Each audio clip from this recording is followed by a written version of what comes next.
Selamünaleyküm. Ardahan zirvesinden bol bol selamlar.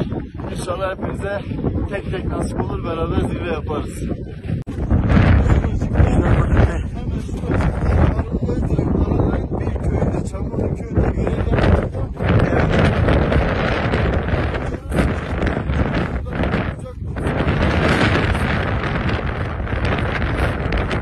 Aleykümselam. O da seni duyacaktır.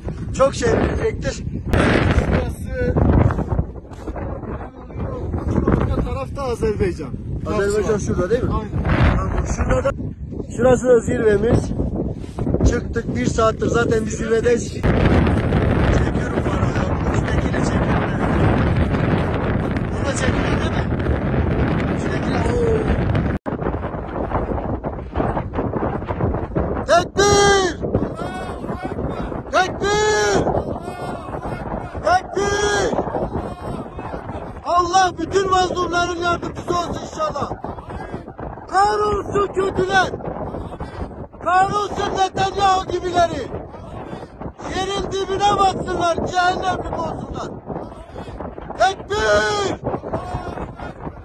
Ağrı Dağı'nın zirvesinde 2 tane genç, Mehmet Rahim İnanç, Ömer Cerdiş adlı kardeşimiz sadece bu sloganı atmak için bütün gençleri bu direnişe davet etmek için Ağrı Dağı'nın zirvesine çıktılar. Teşekkür ederim arkadaşlar. Allah kabul etsin inşallah dileklerinizi.